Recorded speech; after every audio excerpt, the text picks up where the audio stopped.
Esse foi o texto que está no livro do Êxodo, capítulo 8, versículo 23. A palavra diz assim: e porei separação entre o meu povo e o teu povo, amanhã se fará este sinal. Meus amados, todos vocês conhecem realmente a história de Israel quando estava cativo na terra do Egito. Quando aquele povo, que era o povo de Deus, se encontrava naquela terra, no meio de tudo que não prestava, aquele povo se havia acostumado a ver aqueles sacrifícios errados a deuses estranhos, mas de repente Deus disse: chegou o momento de retirar o meu povo da terra do Egito. Então isso significava que a partir daquele momento o povo de Deus não mais se misturaria com o povo de Faraó. E a palavra nos mostra que quando Deus resolveu tirar Israel da terra do Egito, Faraó começou a tentar de várias formas impedir que o povo saísse. Nós vamos ver de uma maneira progressiva que Faraó, ele queria que o povo sacrificasse a Deus, mas estivesse na terra do Egito. E a Bíblia nos mostra que começou uma contenda exatamente entre Moisés e Faraó. Porque Deus falava com Moisés falava a Faraó, mas Faraó não queria atender o que Deus estava falando. Exatamente, irmãos, Satanás, semelhantemente a Faraó, ele tem uma preocupação com o povo de Deus, porque quando você aceita Jesus Cristo como Salvador, e que Satanás vê que perdeu você, ele começa a trazer o seu modo de agir de uma forma diferente, para que você fique misturando as coisas espirituais com as coisas imundas. Exatamente isso é o que Satanás faz com a vida da pessoa. Quando chegou o momento do povo de Deus ser retirado da terra do Egito,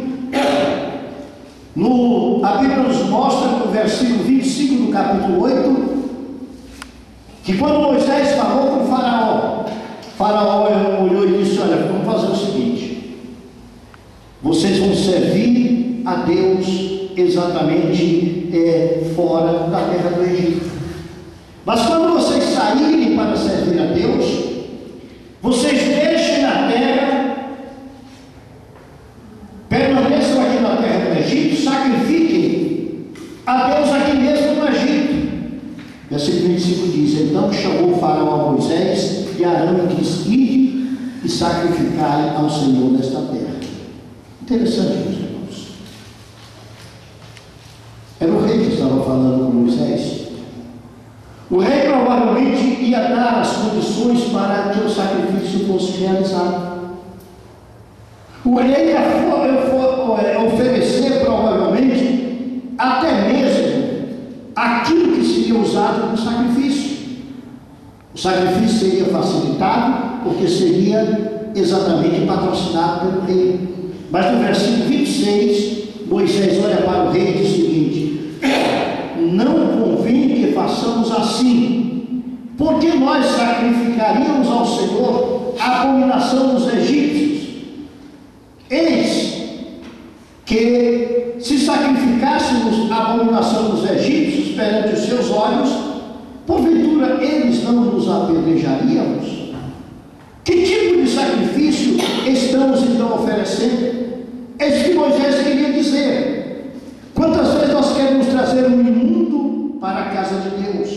Vocês viram esta guitarra ser consagrada ao Senhor esta noite. Quando no domingo eu conversava com um sobrinho meu, com o Caleb, ele disse: tio, eu tenho uma guitarra que está parada lá em casa. O senhor aceita eu entregar ela para a igreja para que o senhor providencie para ir para uma igreja que esteja precisando? Eu falei: tudo bem, meu filho. Ela estava na casa de uma pessoa que se diz crente, mas nós não sabemos como é que ela estava sendo usada, por que ela foi usada ou como foi usada. Ela veio para essa igreja para ser objeto de sacrifício de louvor a Deus. Qual foi o primeiro passo lá? Ela foi sacrificada ao Senhor. O que foi que a pastora Lauride disse? A partir deste momento, isto aqui é um objeto sagrado. É um objeto consagrado ao Senhor. Só deve tocar música de louvor e adoração a Deus. É exatamente isto que Moisés disse para o rei do Egito. Não convém que façamos assim, porque nós não podemos sacrificar a abominação dos egípcios ao Senhor. O que nós podemos notar? O que está acontecendo nos dias atuais? Está acontecendo na palavra. Muitas vezes um culto abençoado, alguém chega e começa a ministrar a palavra, mas não ministra aquilo que está na palavra de Deus.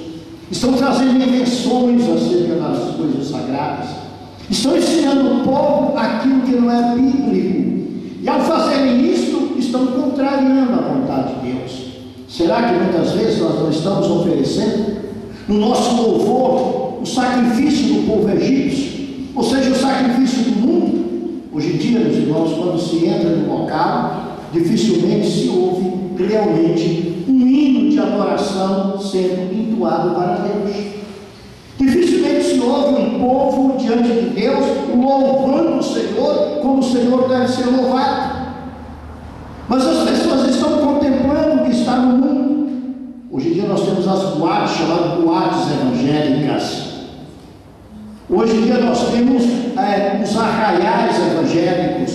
Hoje em dia nós temos tanta coisa chamada de evangélico, mas quando nós olhamos, são locais aonde as abominações mundanas estão sendo sacrificadas, onde não existe o respeito a Deus, onde não existe a prostração diante do Senhor, mas existe a exaltação humana e a manifestação das coisas humanas. Quantas vezes nós estamos em um local e começamos a ver um tipo de adoração que é feita, e eu começo a pensar: será que Deus está recebendo esta adoração?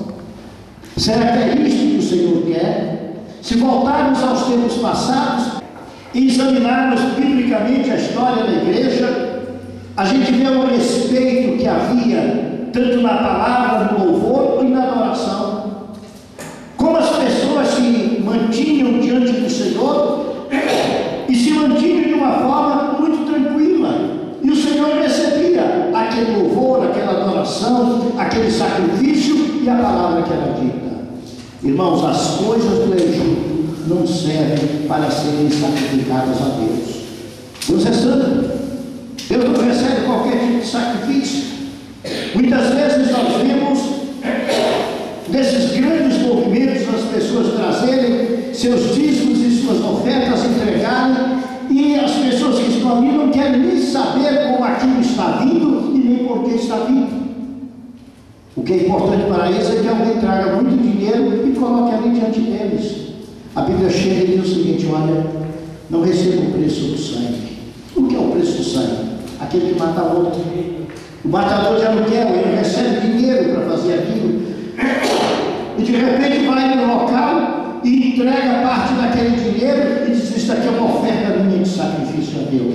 A palavra de Deus diz que não devemos receber. A palavra de Deus diz que não deve ser recebido o preço da prostituição. Então, aquelas pessoas que vendem os seus corpos.